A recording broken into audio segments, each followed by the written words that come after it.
Salam alaikum. Donc, comme je vous ai dit, toutes les difficultés ne sont pas réellement des malheurs. Voilà, certaines difficultés ne sont pas en réalité des malheurs. Voilà. Il y a des difficultés qui vont s'annoncer, qui vont se présenter à vous, mais en réalité, c'est des opportunités. Voilà, c'est des opportunités.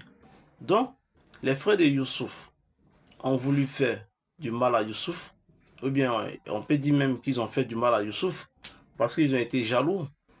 Ils ont cherché à le tuer, ils ne l'ont pas tué, donc ils ont cherché à l'écarter. Donc ils l'ont écarté, ils l'ont jeté dans le puits, et Allah subhanahu wa ta'ala va faire venir des gens qui vont sortir Youssouf du puits. Et Youssouf sera vendu. À qui? Celui qui l'acheta en Égypte dit alors à sa femme, sois généreuse en l'accueillant. Vous voyez, il est détesté par ses frères parce qu'ils sont jaloux. Pourquoi? Parce que Youssouf est beaucoup aimé, apprécié de son père, par son père. Donc, ils lui ont mis les bâtons dans les roues, ils lui ont créé toutes les difficultés, les problèmes. Ceux qui l'ont récupéré n'ont pas connu sa valeur. Ils ne savaient pas qui était cette personne. Ils l'ont vendu à vil prix.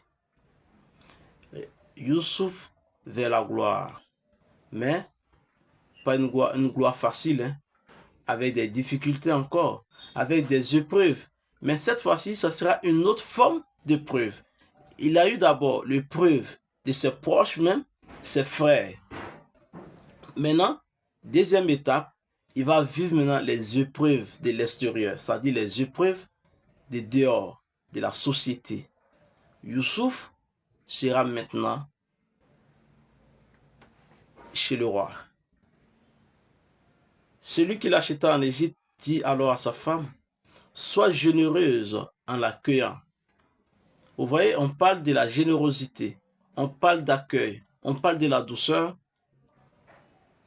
Il nous sera peut-être utile ou nous pourrions l'adopter comme fils.